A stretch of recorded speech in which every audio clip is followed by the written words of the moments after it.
Four House Democrats in El Salvador right now calling the White House to release accused MS-13 member Kilmar Abrego Garcia, Maxwell Frost of Florida, Robert Garcia of California, Maxine Dexter of Oregon, and Yasmin Ansari of Arizona, calling the showdown a constitutional crisis. Watch this.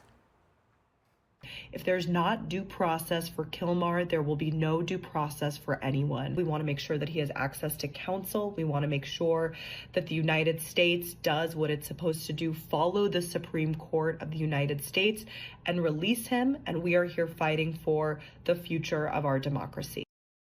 Okay, with that, let's bring in Missouri Senator Eric Schmitt, former state attorney general who serves on the Judiciary Committee. Senator Schmitt, good to have you with us. Thank you very much. What's your reaction to this trip now by four more after we saw Senator Chris Van Hollen head down there?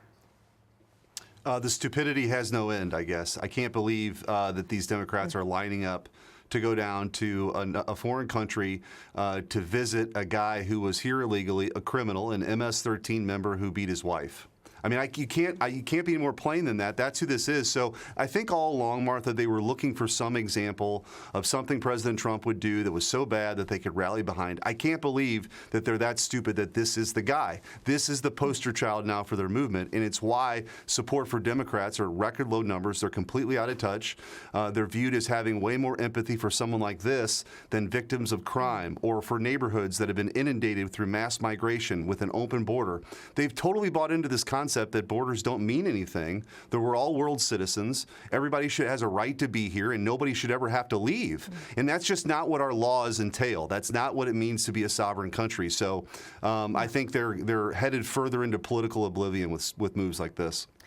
Here's Senator Van Hollen. He was on Fox News Sunday yesterday, and Shannon Bream asked him, did you ask him to defend himself from, two judges and really three suggested that he was part of a gang in the first two and that he needed to be avoiding another gang perhaps by the third judge. And here's what he said, Senator. Watch. I did not ask him directly because he's answered that question repeatedly, as his lawyers have. My purpose in going there was to, number one, see if he was alive, see if he was healthy, take his story. I want to be very clear. I'm not vouching for the man. I'm vouching for the man's rights, his constitutional rights to due process. What do you make of that argument, Senator?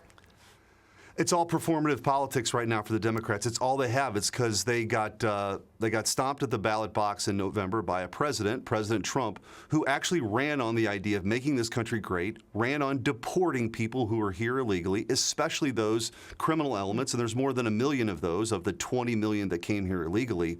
So they lost that argument with the American people. And now I think through this sort of combination of Trump derangement syndrome and their disdain that many of the Democrats in Washington have for just normal Americans, that comes through. It's why they've lost working class voters.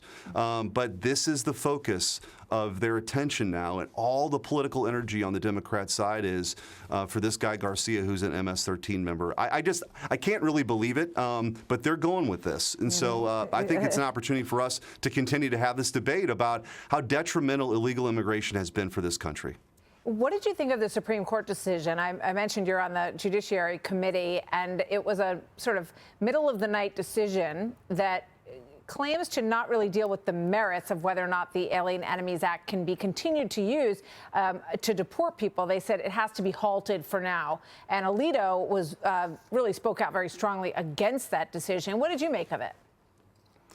I think the Supreme Court, I disagree with the order that the Supreme Court issues. In the middle of the night, they didn't hear from both parties. If we want to have a conversation about due process, the government actually wasn't allowed to give its case. They leapfrogged some additional appellate review that would have happened normally here.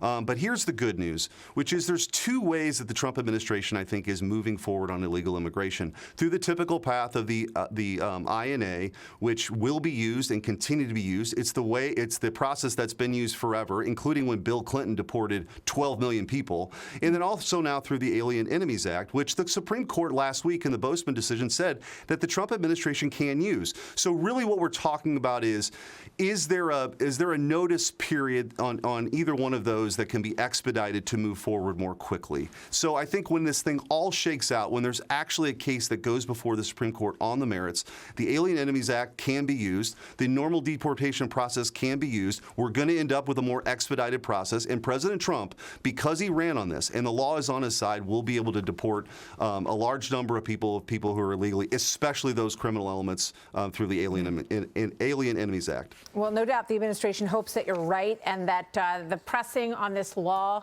will, in the end, bring about a more clear interpretation that will allow them to continue to use these methods. Senator Schmitt, thank you very much. Always good to see you, sir. Good to be with you. Hey, Sean Hannity here. Hey, click here to subscribe to Fox News YouTube page and catch our hottest interviews and most compelling analysis. You will not get it anywhere else.